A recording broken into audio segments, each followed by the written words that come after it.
테슬라의 주가 1년 전에 비해 벌써 60% 가까이 폭락했습니다. 이에 따라 개인 투자자들의 손실액이 무려 130조 원에 달한다고 하는데 향후 주가가 더 떨어질 것을 이제 대비해 손절에 나선 개인 투자자들이 참다 못해 머스크 추방 운동까지 벌이고 있다고 합니다. 서학개미들도 상당히 많이 투자를 했을 텐데 결코 남의 일 같이 느껴지지 않습니다. 오늘은 이 문제에 대해 알아보겠습니다. 도움 말씀에 한국경제신문의 한상춘 논설위원 나와 있습니다. 안녕하십니까? 네, 안녕하십니까? 네, 오늘 주제에 앞서서 지난주 미국 증시 마감 상황부터 체크해 보겠습니다. 지금 PPI 발표가 나왔는데 예상보다 높게 나와서 증시에 부담을 주지 않았습니까? 네, 사실 오늘 주제도 주말에 그 시청자분들이 이렇게 이것을 좀 이 주제를 요구해서 오늘 방송에 든다는 걸 말씀드리겠습니다. 일단은 그 일전서부터 말씀드렸습니다는 올해 마지막 이렇게 페드 회의를 앞두고 경제 지표에 따라서 좋게 나오면 피벗의 가능성 낮춰서 주가가 떨어지고 나쁘게 나올 때는 피벗을 가장 높아서 주가를 올린다는 것은 말씀드렸는데요. 전형적인 그런 모습이다 이렇게 보게 됐습니다. 지난 주말에는 CPI 발표 앞두고 생산자 물가 PPI가 발표됐죠. 전월비 0.3%인데 월가 이상치가 0.2%니까 이보다 높게 나와서 피벗의 기대를 낮추니까 결국 3대 지수가 떨어졌다 이렇게 보시면 되겠습니다. 그러면 그 PPI는 12월 페드 회의에 금리 인상폭을 얼마큼 영향을 줄 것이냐 시청자 여러분이 관심이 될 거 이렇게 보이는데요. 원래 그 PPI는 사실 그 페드의 인플레 지표의 중요한 지표가 아닙니다. 그래서 PPI 지표가 높게 나오더라도 12월 페드 회의에 영향을 주지 못한다 이렇게 보시면 되겠는데요. 그러다 보니까 자연스럽게 사실 금리 인상폭은 0.5%로 이렇게 굳어지는 양상이다 이렇게 보시면 되겠습니다. 그리고 이번 주에는 한 몇 가지 중요한 일정들이 있죠. 그래서 페드 회의가 미국 시간으로 13일 돼서 우리 시간으로는 목요일 새벽에 발표되는 게 결과가 그런 측면에서는 마지막 회의인 만큼 내년의 통화정책 방향을 결정하기 때문에 상당히 그 자체로 매년 12월 회의는 굉장히 관심이 되는데요. 올해는 유난히도 인플레에 관련돼 있고 그 다음에 피벗과 관련돼 있기 때문에 같은 시점에 그렇게 발표되는 13일에 미국의 CPI 이 상승률이 굉장히 관심이 되고 있다 이렇게 보시면 되겠고요.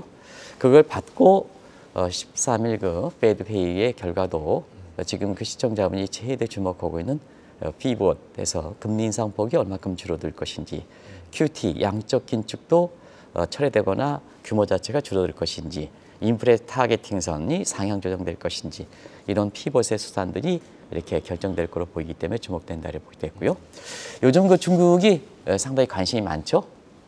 오늘도 이혜영 캐스터께서 내년에 중국 증시가 하반기서부터 좋다는 말씀을 해주셨는데요. 내년도에 경제정책 회의를 하는 게 이제 공작대라고 그러거든요. 15일부터 있을 예정입니다. 그래서 중국은 별도의 통화정책이라는 회의가 없고요. 함께 묶어서 경제공작대회를 하는데요. 거기에 통화정책과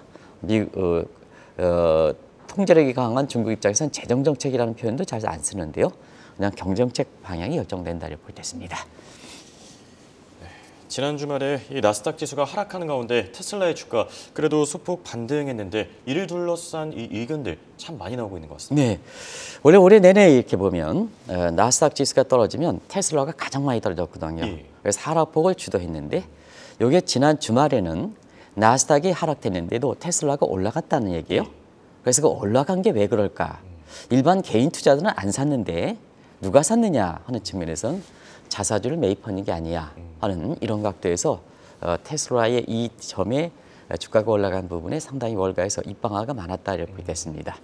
그만큼 테슬라에 대해서 굉장히 실망감이 많이 작용했죠.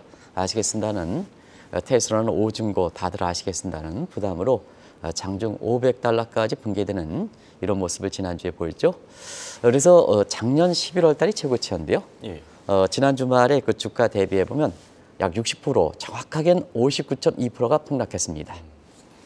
그리고 올해 들어서 연초 대비해서는 아마 연합뉴스에는 이게 나올 겁니다. 50% 정도 하락했습니다. 그래서 테슬라 투자자들이 아주 충격에 빠졌다. 우리나라에도 이렇게 증권사에서 테슬라가 주가가 떨어질 때마다 이걸 추천하는 사람들이 많았었는데요. 아마 충격에 서학개미들 손실이 충격이 빠져 있다 이렇게 됐습니다. 그래서 테슬라에 투자했던 기관과 개인인데요. 기관은 빼고 개인의 투자자의 손실을 한번 추정해 봤더니 예. 한 무려 130조가 나옵니다. 그래서 아마 시청자분이 오늘 방송 좀 해달라 하는 이런 쪽의 말씀을 하신 것이 아닌가 합니다. 여전히 또 저가 추천을 하고 있는 이런 시각인데요. 그래서 그런 게 아닌가 하는 생각입니다. 이게 개인 투자자의 손실만입니다. 130조입니다. 130조. 그러다 보니까 참다 못한 테슬라의 개인 투자가들이 손절이 아니고 분노의 손절한다는 분노의 손절한다는 얘기입니다. 예. 제가 세 차례 강조해 드렸습니다. 분노의 손절한다는 얘기입니다. 그다음이니까 지금 상태에서 개인 투자자들이 행동주 헤지펀드와 결탁을 해서 지금 집단 행동을 나서고 있다. 예. 집단 행동으로 나서니까 자, 그 테슬라의 일론 머스크한테 주식 좀 사줘야 되지 않느냐. 이게 바이백이거든요. 예. 바이백을 수용하는 과정에서 어쩔 수 없이 위기감을 느낀 테슬라의 일론 머스크에서 자사주를 매입하는 과정에서 지난 주말에 테슬라의 주가가 소폭 올라가는 것이 의미가 있는 게 아니라 예. 나스닥 지수는 그동안 테슬라의 주가 하락이 주도해서 떨어졌는데 나스닥 지수가 떨어졌는데도 불구하고 주가가 왜 올랐을까? 이게 가진 거예요. 이걸 의미를 어떤 방 같은 경우에는 유튜브에서 이거를 뭐냐 테슬라 저가 매수를 다시 또 추천하는 시각으로 이렇게 보는데요. 아니다는 얘기입니다. 그 매수의 성격이 개인들이 저가 매수에 나선 게 아니라 집단 행동을 나서서 당신 뭐느냐 위기감을 느낀 테슬라 입장에서는 자사주를 매입하는 과정에서 올랐다. 이 의미다 이렇게 이제 보시면 되겠습니다. 네, 테슬라의 반등 배경에 그런 뜻이 있는지 저도 잘 몰랐는데 사실 이게 탄광소 카나리아처럼 불길한 조짐이 될 것이다. 이런 평가들도 있다고 하죠. 네. 월가에서 사실 테슬라가 나스닥 떨어지는 가운데 주가가 소폭, 그것도 많이 올리진 않았습니다. 소폭 올라가는 의미에 두고 탄광속의 카나리아가 될 것이다. 그러면 카나리아는 뭘까? 탄광에 유해가스가 있으면 죽어서 위기의 신호를 내놓는 거거든요. 예. 결과적으로 위기감을 느꼈다는 얘기입니다. 그래서 일반 그 투자자들이 저기 무서운 다모클레스의 검을 꺼내드릴 것이냐 하는 이게 지금 굉장히 관심이 되고 있다고 보겠습니다. 예. 왜 그럴까 하는 측면을 지금부터 말씀드리겠습니다. 보통 특정 주식을 정부와 개인과 기관이 나서서 이렇게 반발하는 경우는 미 월가 역사상 아주 드문 일입니다. 거의 없는 일입니다. 그럼에도 불구하고 세 가지 각도가 나타나고 있다고 보겠습니다. 이 방송을 통해서 중간 선거에서 트위터를 가지고 일론 머스크가 공화당을 아주 공개 지지했죠. 이거 중간 선거 끝나고는 후폭풍이 된다. 지금 후폭풍이 되는 상태고요. 예. 그 자세한 얘기는 다시 말씀드리겠습니다. 그리고 트위터 인수 자금을 사실 테슬라 주가 가지고 이렇게 매도해서 대금을 하는데요. 그러면 일반 테슬라 투자 입장에서는 당신 말이야 트위터 인수 자금을 우리 주주들한테 손해를 보고 하느냐 이런 과정에서 주주들이 나선다. 개인들이 나서는 거죠. 그런 과정에서 뮤추얼 펀드, 헤지 펀드 것처럼 투자 손실이 올해 굉장히 크거든요. 예. 아마 돈나무 언니라는 캐시푸드 같은 경우는 아주 펀드 자체에 마진콜이 걸릴 정도로 테슬라 선호했지 않습니까? 이 과정에서 60% 정도 폭락하니까 마진콜이 걸리니까 어차피 들고 일어날 수밖에 없습니다. 캐시푸드야 들고 일어날 수 없습니다는 다른 뮤추얼 펀드라든가 헤지 펀드가 손실이 발생해서 들고 일어난다는 얘기입니다. 자, 시청자 여러분 한번 보겠습니다.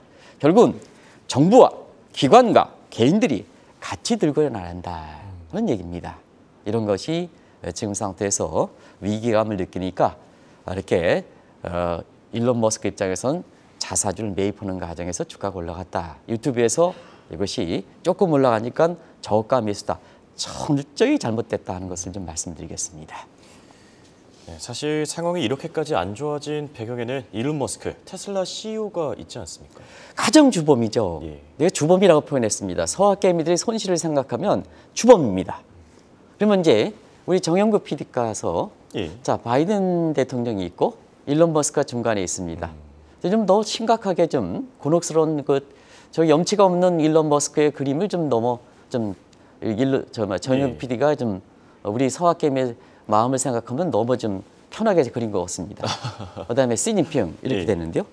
자, 이 두 최고 통수권자의 중간에 있는 일론 머스크는 사실 어디에 마음을 쏠려 있느냐 하는 점이거든요. 예. 네, 그런 각도에서 보면 역시 미국의 국적을 갖고 있는 일론 머스크 입장에서는 지금까지 행보를 보면 중국 쪽의 편향을, 시진핑의 편향을 되는 이런 쪽의 속의 바이든 정부의 원성을 재건했다는 얘기입니다. 그런 각도에서 한번 정리해 보도록 하겠습니다. 예.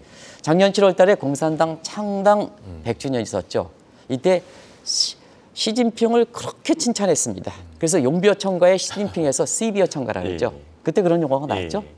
그다음에 작년 12월 달에 코로나의 원천지인 미국 입장에서는 가장 싫어하는 신장 위구르 지역에 테슬라 매장을 개설했는데요. 예. 올해 판매량 보면 가장 아주 낮았습니다. 결과적으로 보면 미국의 바이든 정부를 의식했다는 얘기거든요. 자, 신장 위구르 지역에 테슬라 지점을 설치했는데 지금까지 판매량 보면 꼴찌입니다. 꼴찌. 그럼 저거 사업을 기획하는 사람들이 저거 지점을 설치하겠습니까? 그런 측면에서 바이든 정부의 반항이다. 예. 이렇게 보면 되겠고요. 올해 3월에는 미국의 프리몬트 공장에 저건 시진핑의 아주 또 다른 아이콘에 해당되는 친강대성을 초청했거든요. 그다음 그러니까 바이든 정부가 프리몬트 공장을 지연시키고 있습니다. 아주 부진합니다. 부진하면 썬크 코스트가 그만큼 많이 들어가는 거거든요. 그런 각도에서 사실 지금 이렇게 바이든 정부의 직격탄을 맞고 있다 이렇게 보겠습니다. 이런 가운데 트위터 인사 과정 한번 볼게요. 자, 트위터 인사 과정 왔다리 갔다리 했죠. 올해 3월서부터 예. 인수한다. 그다음에 안 한다. 그다음이니까 연방 법원에서 델러웨어 법원에서 인수해라. 이게 어떤 입김이 작용했을까? 자, 테슬라 주가가 떨어진 상태에서 곤혹스러운 침체에서 트위터 인수해라. 그러다 보니까 인수대금 마련이 어려운 거거든요. 그 상태에서 자, 테슬라 이런 측면에서 더 곤욕스럽게 하는 거죠. 이것이 지금 상태에서 테슬라가 1년 전에 60% 폭락하고 개인 투자의 손실액이 무려 자 130조. 올해 들어서는 50% 폭락하고 개인 투자의 손실이 100조 정도 나오는 그 배경이 되고 있다 이렇게 보겠습니다.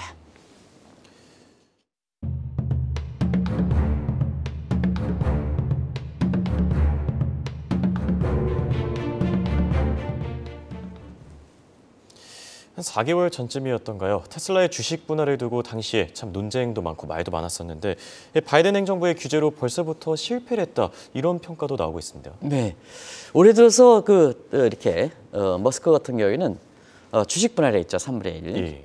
그다음에 적대적 M&A 트위터 적대적 M&A 있죠. 이런 과정에서 결과적으로 보면 일론 머스크가 사실은 테슬라의 독점력을 이용해서 할 건 다 했다 이거예요. 할 건 다 했다. 그러다 보니까 트위터 인수하고도 사실상 고용 문제는 기업의 이윤과 직결되는 측면도 있습니다는 그 가족들 모해가지고 사회성도 있는 거 아니겠습니까? 예. 거기에 세수대가지고 그 세수대 사건 아시죠? 예. 세수대가지고 쓸어버려 고용의 50%를 쓸어버려 이게 독과점의 행포거든요. 그러다 보니까 지금 FTC 지금 테슬라와 관련해서 FTC 얘기가 많이 나오지 않습니까? 예.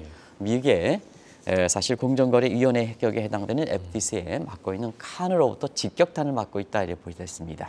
그래서 이 칸이라는 분은 예일대에서 아시겠습니다는 독점력 관련해서 독점력 브랜드화에서 관련돼서 논문을 쓰신 분입니다.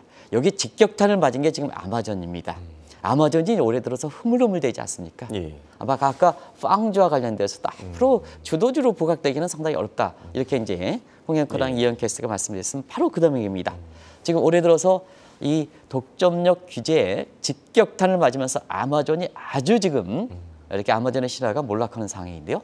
마찬가지로 사실상 그 칸의 직격탄을 받고 있는 것이 테슬라 일론 머스크다 이렇게 됐습니다. 이 칸의 논리는 그렇습니다. 기업이 큰 거는 관계없다. 근데 독점력을 이용해서 소비자 후생, 컨슈머의 웰페어를 약화시키면 안 된다는 기본 전제를 갖고 있습니다. 그러다 보니까 시청자 여러분 금방 아시겠죠? 자, 일론 머스크가 자기가 세계 1등에 부라는 이것도 1등 부도 있잖아요. 실제로 자기가 돈 벌어내냐 하면 주식 가치가 그만큼 높아져가지고 시가총액으로 보면 세계 1위지 않습니까? 근데 떨어지니까 지금 세계 2위로 떨어졌지 않습니까? 예. 이게 주주들이 만들어낸 거거든요. 다 고용자들이 만들어낸 거거든요. 근데 고용자를 잘라버리니까 또 주주들을 굉장히 손실을 130조 내니까 소비자 후생적인 측면에서는 웰페어가 굉장히 떨어지는 거죠. 그러다 보니까 바이든 정부의 직격탄을 맞고 있는 거다 이렇게 보게 됐습니다. 아마 미국 FTC가 올해 그 4.3분기서부터는 굉장히 테슬라라든가 일론 머스크에 대해서 굉장히 독점적 규제를 하고 있습니다. 내년 들어서는 본격적으로 진행될 거다 하는 것도 말씀드리겠습니다. 그런 각도에서 예. 골드만삭스라든가 JP 모건이 내년도에 증시 전망 가서 각종 유망 종목을 하는데요. 놀라지 마시기 바랍니다. 10년 만에 내년도에 글로벌 인베스트 뱅크들이 유망을 종목할 때 테슬라 한 번도 추천하는 기업이 없습니다. 추천하는 금융사가 없습니다. 왜 그럴까 하는 측면은 일론 머스크의 일탈행위에다 FTS의 독점력 규제가 테슬라에 대한 독점력 규제가 내년에 본격적으로 진행될 것이다 하는 그 측면이 감안돼서 10년 만에 테슬라에 대해서 미국의 글로벌 인베스트 뱅크들이 테슬라를 추천하는 이렇게 금융사들이 없다 하는 것을 말씀드리겠습니다. 상황이 지금 굉장히 안 좋아 보이는데 여기에 또 테슬라 주가 하락 배경에 굉장히 재밌는 표현이네요. 쉐어런팅, 쉐어랑 패런팅의 합성어인 것 같은데 이게 있다는 평가도 나오고 있네요. 네, 사람은 사실은 행복한 것 중에 하나가 과거의 기억을 잊어버리는 겁니다. 예. 그래서 저는 그렇습니다. 저도 이제 지금 이렇게 나이가 들다 보니까 경우에 따라서는 이렇게 홍 앵커가 직전에 뭐가 얘기했는지 이런 것도 좀 이렇게 옛날 것처럼 그렇게 하지 않거든요. 예. 그러게 이제 그게 행복한 것도 있습니다. 그런데 디지털 시대에서는 기억이 영구 기억으로 됩니다. 그러니까 홍 앵커가 말씀하신 내용들이 예. 아주 시간이 지나도 영구적으로 기억하고 있습니다. 그래서 일본에서 보면 올해 들어서 쉐어 플러스 페어렌팅의 합성어인 쉐어렌팅이 이렇게 요금하는데요. 자, 시청자 여러분 중에서 이렇게 아가를 기르다가 예. 육아 일기를 디지털에 옮기면 사실 그때 당시에는 12개 있으나 나이가 들어서는 그게 결정적으로 벽이 될 수가 있다는 얘기입니다. 그게 커리어 패스가 돼가지고 예. 굉장히 벽이 될 수가 있다는 얘기입니다. 이게 쉐어, 돌본다. 예. 페어렌팅, 부모로서 돌본다. 그런데 디지털 상에 오니까 과거 1살 때, 2살 때 올렸던 사진 장면이 나중에 가서 결정적으로 이렇게 사람에 있어서 굉장히 장애물이 될 수가 있다는 것이 쉐어렌팅입니다. 그러면 이 정도로 얘기하시면 왜 일론 머스크와 관련해서 테슬라 주가 관련해서 쉐어렌팅 얘기가 나올까? 예. 올해 들어서 뭐 일탈행위만 했죠. 오랜만입니까? 예전서부터 일탈행위만 했죠. 사회적으로 보면 각종 안 좋은 얘기는 다 있지 않습니까? 그것이 사실상 디지털상에 그대로 남아있는다 이렇게 볼 때 있습니다. 근데 그런 문제는 테슬라가 잘 나갈 때는 긍정적 편향 속에서 들어갑니다는 테슬라가 안 좋을 때는 부정적 편향이 세면서 일파만파해서 그것이 가짜요 뉴스와 관계없이 일파만파해서 오히려 일론 머스크라든가 그 다음에 테슬라의 주가가 기업의 가치 일론 머스크의 어떻게 보면 인사이트 이거를 묻어버리고 이렇게 주가가 떨어지는 일론 머스크의 명예를 저버린 쪽으로 작용하는 것이 바로 쉐어렌팅이다 이렇게 보게 됐습니다. 많은 시사점을 국내에서도 주는 것이 아닌가 생각합니다. 네, 사실 우리도 테크래시 문제로 작년 하반기부터였죠. 이 카카오를 비롯해 관련 기업들의 주가가 굉장히 부진한데 테슬라의 모습을 보면서 좀 남일 같지가 않습니다. 올해 들어서 한번 보겠습니다. 올해 들어서 고사성어에서 죄를 짓고도 이렇게 참여하지 않는다는 대학 교수분들이 그런 얘기를 했는데요. 대표적인 기업이 카카오가 아닌가 생각합니다. 저는 개인적으로 카카오에 대해서 한 1년 전서부터 계속해서 두들고 있는데요. 예. 기업의 행위가 저래서면 되겠느냐 하는 측면입니다. 카카오 택시라든가에서 일상생활에서 많이 이제 새벽에 올 때 이렇게 하는데요. 예. 가장 가까이 온 데서 와야 되지 않습니까? 근데 알고리즘을 이렇게 이용해서 뭐라 그럴까요? 우대라 해가지고 저 종래에 있는 거 예. 수수료가 높은 거 이거 가지고 하니까 사실 지금 한국경제TV 방송을 와서 지금 급해 죽겠는데 5분 10분에 온단 말이에요. 예. 그게 알고리즘 조장 아닙니까? 당신네들은 알고리즘에 의해서 간다. 우리가 온다. 그게 무슨 얘기입니까? 알고리즘에서 각종 조정 변수를 하면 다 그렇게 조정할 수가 있죠. 그게 알고리즘의 특성 아니겠습니까?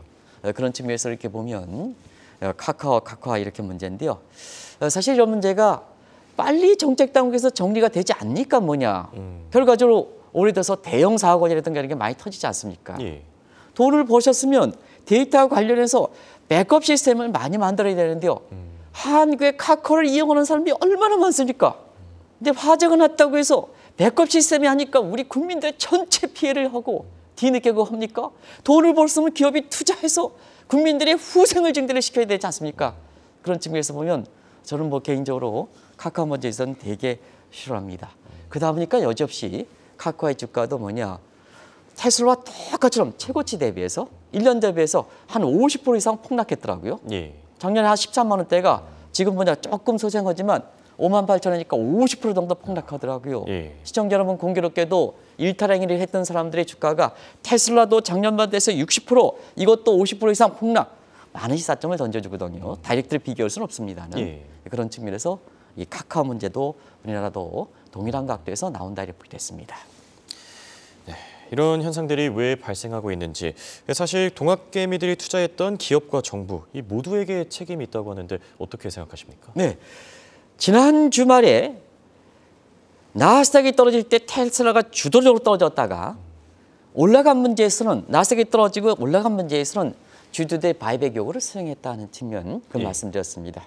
이제 동학개미들도 뭐냐, 카카오라든가 뭔가에서 저렇게 뭐냐 일탈행위를 그냥 수용해야 되겠습니까? 내 재산이 나가는데. 그래서 올해 들어서는 적극적으로 연대한다 이렇게 됐습니다. 올해 한번 보겠습니다. 카카오 문제도 그렇죠. 예.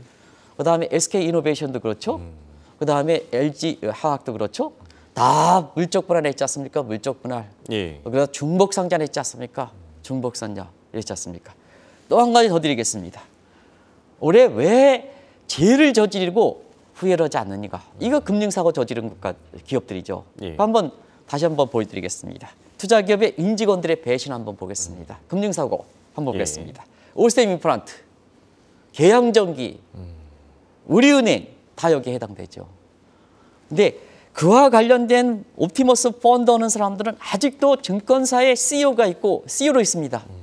자본시장이라는 것은 투명성을 가지니까 깨끗해야 됩니다. 예. 돈이라는 건. 근데 각종 범죄를 저지른 사람들이 뭐냐? 아직도 이게 증권사의, 그것도 뭐냐, 대형 증권사의 CEO로서 아직도 있지 않습니까? 당국에서 뭡니까? 그래서 제가 오랜만에 이복현 금감원장 칭찬 좀 해드리겠습니다. 내년 들어서는 금융사고를 저지른 사람 어쩌거나 뭐냐, 전부 뭐냐, 자본시장의 육성상 이렇게 연임이라든가 이런 것을 좀 막겠다 하는 쪽에 말씀을 하셨는데요. 예. 그 지침대로 좀 시행해 주시기 바랍니다. 그래야 자본시장이 성장하는 겁니다. 그런 걸 좀 꼭 좀 말씀드리겠습니다. 예, 사실 미국과 마찬가지로 국내에서도 비슷한 움직임이 나타나고 있다고 합니다. 사실 참다 못한 이 주주들이 직접 나서서 연대할 움직임이 주목되고 있다고 하죠.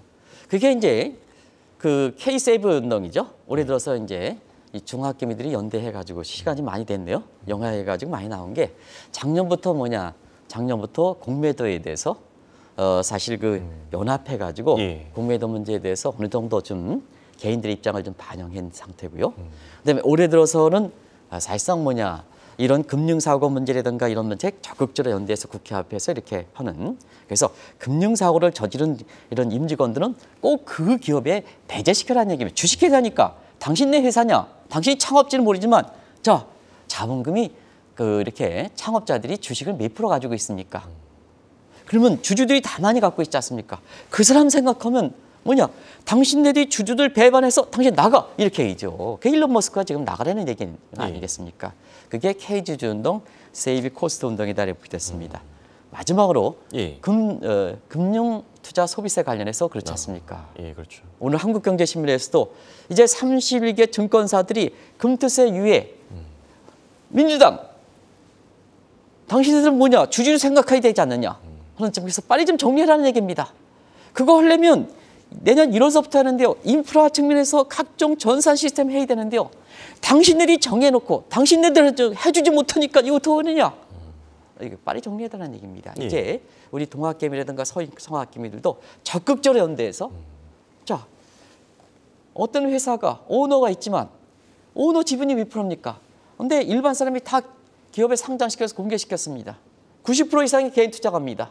당신들은 마음대로 해, 연대해, 나가, 이렇게 해서 일론 머스크가 사실상 퇴진하는 게 아니냐, 이런 쪽의 시각도 나온다는 걸 꼭 좀 말씀드리고 많은 시사점을 던져주지 않은 게 생각합니다. 예. 지난 주말에 시청자분 울분을 갖고 저한테 이 방송을 좀 해달라는데요. 오늘 방송에서 제가 제대로 좀 그 울분을 좀 해소시켰는지 모르겠습니다. 앞으로 시간이 갈 때마다 이런 행위들이 나올 때는 더 이렇게 강하게 말씀드리도록 하겠습니다. 예, 알겠습니다. 지금까지 도움 말씀에 한국경제신문의 한상춘 논설위원이었습니다. 감사합니다. 네, 고맙습니다.